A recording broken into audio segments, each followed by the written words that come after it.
Yo, what's going on, guys? Today I'm going to be doing something a little bit different. I might be doing this from now on when it comes to NFL. As you can tell by the title, I'm going to be doing a Week 11 first look at the slate. I normally do my Week 11 videos on Monday. I normally record the full video on Monday. But I found out that kind of really doesn't help a ton of people. A lot of things will change from Monday to Sunday. So what I think I'm going to start doing now is recording like a Week 11 or a week first look, which is what I'm doing now, pretty much going through positions, just looking at guys to catch my eye that we could target come Sunday. And then I think on Wednesday or Thursday is when I'm going to release like my full video. So this video I'm recording on Monday afternoon. This is just going to be a first look at the slate. Nothing set in stone. Things are going to change. So on either Wednesday or Thursday is when I'll release my full video because things are probably going to change from Monday to then.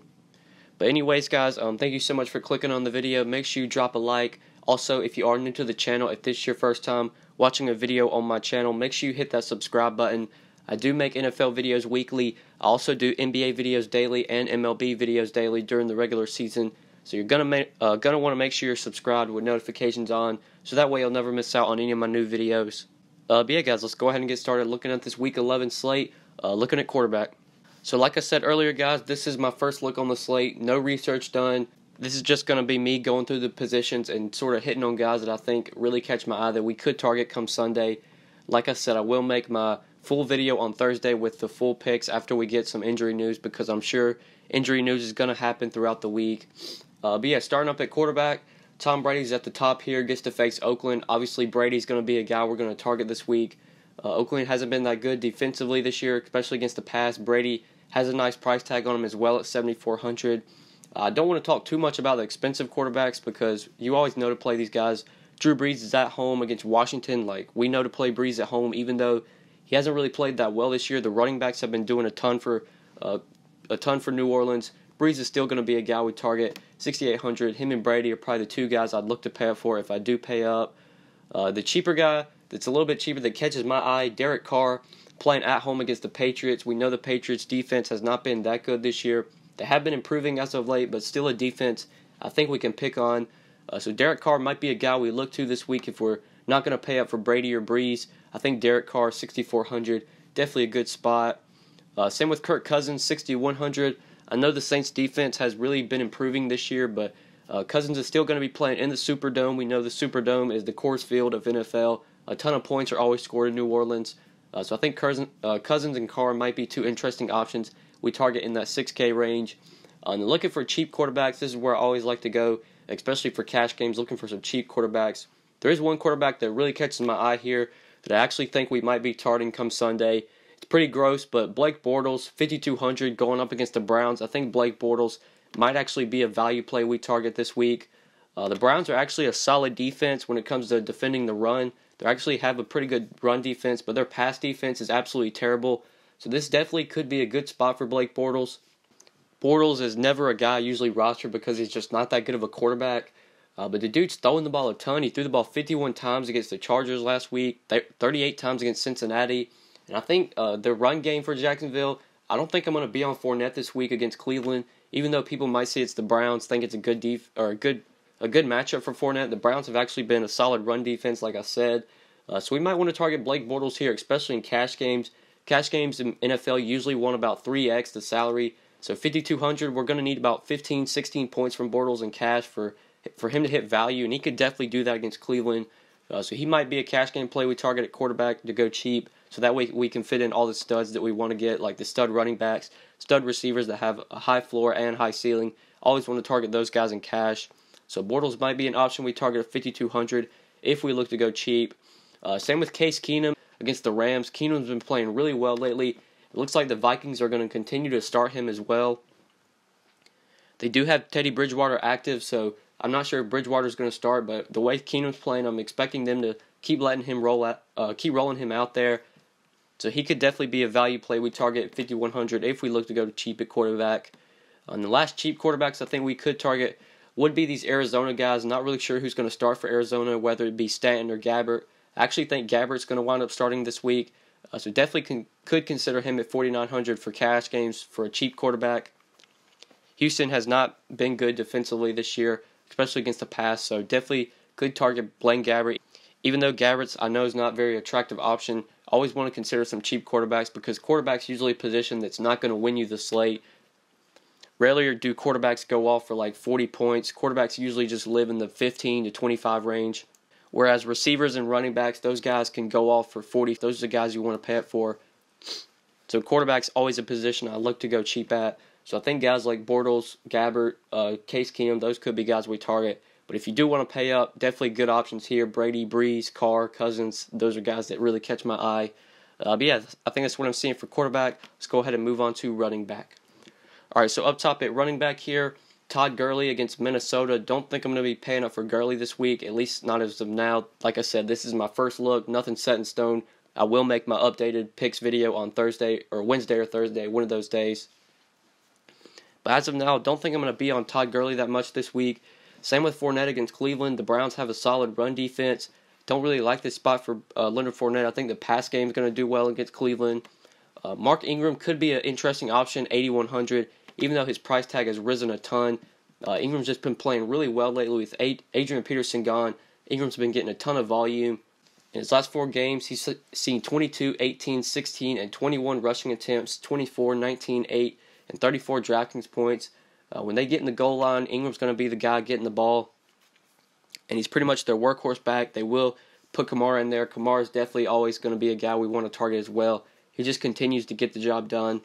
Even though Kamara's price tag has also risen, I think him and Ingram are both going to be guys we target this week. LaShawn McCoy could be interesting here, 7,800 against the Chargers. Don't really like to target the Chargers through the air, so might want to target them here with the run game. We do prefer McCoy when he is at home. He doesn't play as well on the road as he does at home. If you just look at his home and road splits, 21 DraftKings points he's averaged at home this year, whereas on the road, only 10 DK points. So definitely prefer Shady at home, but this is a nice price tag on him at 7,800. And it's hard to beat the Chargers through the air. They might have to run the ball a lot. Buffalo might have to run the ball a lot in this game. So LaShawn McCoy could be an interesting option. I already talked about Kamara. He could be an intriguing option. I don't think I'm going to be on Melvin Gordon this week. If you saw last week, he didn't get a ton of volume. Austin Eckler really kicked into his workload. Eckler scored 2 touchdowns last week against Jacksonville. Melvin Gordon didn't do much that game. And Eckler also got a ton of work as well, so that could be something we look to watch. Eckler might actually be an intriguing option if we find out that he's going to get more volume. And Gordon is still expensive, and he's got a guy now that's going to cut into his workload, it looks like. So he might be a guy we look to shy away from here. Don't think I want to pay up for him. Some other running backs we might look to target. Don't think I'm going to be on any of these guys. Looking for some value running backs we could target. I talked about Eckler. He could be an intriguing option, 4,500 against Buffalo. Really broke out last week, got a ton of volume, 10 rushing attempts, also got 5 targets as well, got 15 touches, 42 rushing yards, 5 catches for 77 yards, and 2 touchdowns, 27 DraftKings points last week against Jacksonville. So if that workload continues for Eckler, he might be a guy we look to target if we look to go cheap at running back. I don't think I'm going to be targeting any of these guys unless we get news before Sunday that somebody's going to be hurt. These guys are going to be starting. Like I said, I'm going to be doing an updated video on Thursday because I know on Monday of last week, a lot of things happened. Like I recorded my video on Monday of last week, and we got news that George Kittle was out, Selleck became a good value play. We got news that Forte was out, Powell came a good value play, and I didn't have news on that on Monday. So I didn't mention those guys in last week's video, but I did play them. So that's why I'm going to start making updated videos on Thursday from now on, because injury news is going to happen. We're going to get updates. Guys are going to become good plays. But as of now, on running back this week, I don't think I'm going to be going to any of these cheap options unless we get news. So yeah, I think that's it for running back. Those are some guys I have my eye on this week. Let's go ahead and move on to receiver. All right, so up top at receiver here, Mike Evans, 7,900 going up against the Dolphins. Mike Evans definitely could be an option here. Right now he's listed as out, but that's because he served his 1-game suspension last week. He should be playing this week against the Dolphins. That price tag on Mike Evans is really nice, but Tampa Bay is going to be without Jameis Winston. I do prefer Evans when Winston's throwing him the ball because Winston will target him a ton. So he might actually be a guy we look to shy away from to pay up for this week with Fitzpatrick at quarterback. I don't think I'm going to be much on these, or don't think I'm going to be very high on these Tampa Bay receivers, just because they're not really going to get it done with Fitzpatrick in. They're probably going to be off Evans. Tough spot for Michael Thomas having to go up against Josh Norman. Even though Thomas has been playing really well lately, I don't think he's going to be a guy I pay up for. The guy that really intrigues me here, he's really cheap, obviously a terrible matchup, but AJ Green is only 7K this week. I know the matchup's terrible, having to go up against Denver. This is an insanely cheap price tag on AJ Green. Obviously, this isn't a cash play, more of a tournament play. But AJ Green does have a ton of talent to where he could still manage to put up a nice game, even in a tough matchup. And the price tag is also really nice on him as well. This sort of feels like the Keenan Allen thing of last week. I think Keenan Allen had like 9 or 10 DK points. Obviously, wasn't that great, but he was really cheap last week. He was in a tough spot against Jacksonville. But he still had a decent game, especially on how this slate went. If you got 10 DK points from your wide receiver last week, you were probably sitting pretty because a ton of people busted last week, especially the chalk plays. But I think AJ Green this week could be an intriguing option at 7K, even in a terrible spot against Denver. That price tag, really nice on AJ Green. Definitely has the upside to pay that off, even in a tough spot. So he could be a guy we target. Some of these 6K receivers that catch my eye, both of the Miami receivers, Parker and Landry, both of them are in really good spots against Tampa Bay. Defense that has not been good this year. So definitely think we're going to be considering these guys come Sunday. Same with Sterling Shepard. Now that all those receivers for the Giants are injured, Brandon Marshall, Odell Beckham injured, Sterling Shepard going to see a ton of targets every week. Saw 13 targets last week against the 49ers. Saw 9 targets the week before that against the Rams. 12 and 28 DraftKings points he's put up in the 2 games without Marshall and OBJ. So Shepard is a guy we're going to be targeting from here on out, I feel like. He's just going to see a ton of targets. The Giants don't really have anyone else to throw the ball to. So Parker, Landry, Shepard, these are going to be guys I feel like I'm going to be putting in my lineups on Sunday. Another guy that feels like AJ Green this week, really cheap. DeAndre Hopkins, only 6,100 going up against Arizona. Obviously a terrible matchup, having to go up against Patrick Peterson. But it looks like the Texans are going to be without Will Fuller this week. So that should just mean increased targets for DeAndre Hopkins. Even with Tom Savage as his quarterback, he's still managing to get the job done. The 2 games with Savage, Hopkins has seen 16 and 14 targets, 20 and 21 DraftKings points. Obviously, those were pretty good matchups against the Colts and Rams. This is a much tougher matchup against the Cardinals, against Patrick Peterson. But this price tag on DeAndre Hopkins is insanely cheap. If you just saw against the Colts, he was 9,200, dropped down to 7,500. Now he's only 6,100 today, and he's still pretty much producing like his normal self. So I think come Sunday, DeAndre Hopkins might be a tournament play we target. Obviously, the matchup's terrible, but that price tag and the amount of targets he should see, especially with Will Fuller being out for this game, DeAndre Hopkins, 6,100, might actually be an intriguing play we target. These 3 receivers right here I think are all going to be intriguing options. Amari Cooper, Keenan Allen, Michael Crabtree. Me personally, when it comes to choosing the Oakland receiver, I usually always like to go with Cooper. I feel like Cooper has a ton of upside. But can't go wrong with either one, especially against New England, a team that's just not been good defensively. Then in the middle of them, Keenan Allen going up against Buffalo. Really nice price tag on Keenan Allen this week. He did have a decent game against Jacksonville. He still saw 7 targets in that game, even in a tough matchup. Got 4 receptions for 48 yards. Also looked like he got a 6-yard run as well. 9.4 DraftKings points last week against Jacksonville. Obviously not what you wanted from him, but still a really cheap price tag on Keenan Allen, 5,900. This is a guy we usually see over 7K pretty much every week. So definitely a cheap price on him. He could be a guy we target if we look for a mid-tier, cheaper wide receiver. Keenan Allen, Michael Crabtree, Amari Cooper. These are all going to be guys we look to consider. They might be looking for some value receivers. I think pairing Marquise Lee with Blake Bortles might be something we do this week. Marquise Lee been really consistent lately. On his last 4 games, 15, 11, 21, 19 DraftKings points. Has seen 10, 6, 12, and 11 targets in his last 4 games. We know Cleveland, not a very good pass defense. So going with Marquise Lee at 5,500 might be a route that we look to go this week. Then value receivers I think we might target. Jordy Nelson's really cheap this week. It's insane that Jordy Nelson's only 4,700, but obviously the production has been way down with Aaron Rodgers out and with Brett Hundley at quarterback. With Hundley at quarterback the last 3 games, Nelson's only put up 2, 7, and 5 DraftKings points. But I never thought I would see Jordy Nelson at 4,700. I probably won't be on him this week, but man, that is a cheap price tag for Nelson. But yeah, I think that's it for wide receiver. Those are some guys that are catching my eye this week that I think I'm going to be targeting in my lineups come Sunday. But yeah, let's go ahead and move on to tight end this week. Alright, so at tight end up top here, we got Gronk and Kelsey. 7,300, 7,200. Tight end's never a position I want to pay up at, but Travis Kelce, one of the best matchups this week, going up against the Giants. The Giants have a lot of tight end to score every week. Don't think anything's going to change here. Kelce's probably going to find the end zone, probably going to have over 100 yards. Definitely wouldn't surprise me at all if he put up 20 plus. So I think he's a fine guy to pay up for. Obviously, that price tag's insanely high at 7,300, but the matchup's great. I think I would actually prefer him over Gronk if I'm going to pay up for tight end.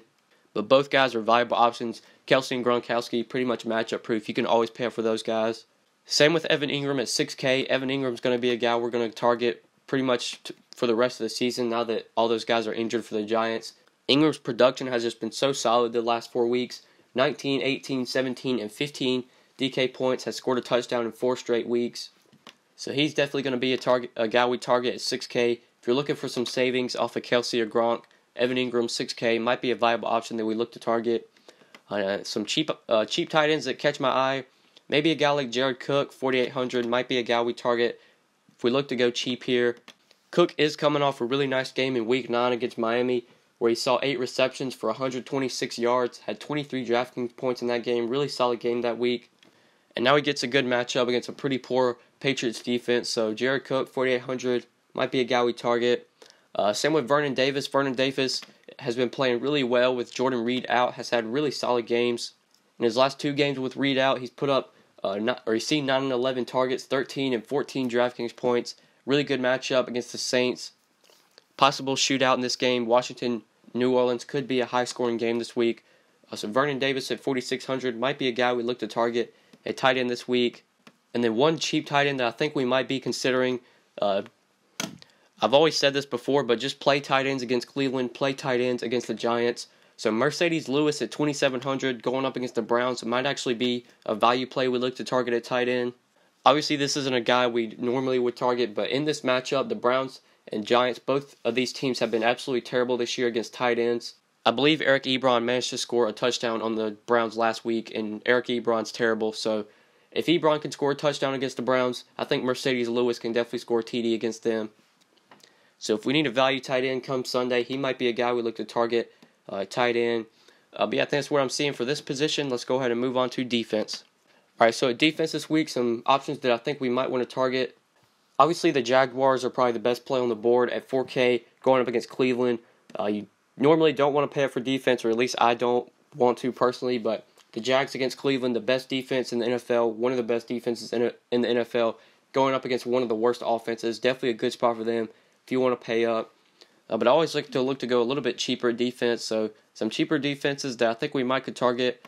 The Texans' defense could be interesting playing at home against Arizona. We know Arizona is having quarterback problems right now. I know I did mention back at quarterback that Gabbert could be an interesting option this week. But if you don't want to play Gabbert, the Texans' defense, I think, is a viable option here at 3,100. Playing at home against a team that's struggling to find a quarterback right now, and pretty much a team that's struggling to play well. Definitely think we can target the Texans, 3,100 at home against Arizona. Another cheap defense I think we might want to target is the Bears, playing at home against Detroit. We know Detroit struggles on the road. Matthew Stafford not as good on the road as he is at home. Having to travel to Chicago, definitely a tough spot for Detroit. I would imagine the weather is going to be pretty cold down in Chicago. So Stafford, who's normally used to playing in a dome, is going to have to travel to Chicago this week to play in probably what's going to be some really cold temperatures. So the Bears defense at 2,700 might be a defense we look to target if we look to go cheap here. But yeah, I think there's some defenses I'm looking to target. Like I said earlier, guys, these are just my first looks at the slate. I will give out my full picks video on either Wednesday or Thursday, so make sure you tune in for that. And if you are watching this on Wednesday or Thursday, make sure you check out that video. But yeah, guys, I think that's pretty much it. Thank you so much for watching. Make sure you drop a like on the video. If you are new to the channel, make sure you subscribe as well. Also, be sure to follow me on Twitter at the DFS_GOAT. If you have any questions about the slate, feel free to hit me up on Twitter and give me a follow there at the DFS_GOAT. But yeah, guys, I think that's pretty much it. Thank you so much for watching, and we will see you in the next video. Good luck this week, guys. Peace. Whoa, whoa, whoa, whoa, whoa, whoa, whoa, whoa. Yeah, she shaking fast. Yeah, she dropping slow. What? Yeah, neck on fro. Whoa, whoa, whoa, whoa, whoa, whoa, whoa, whoa.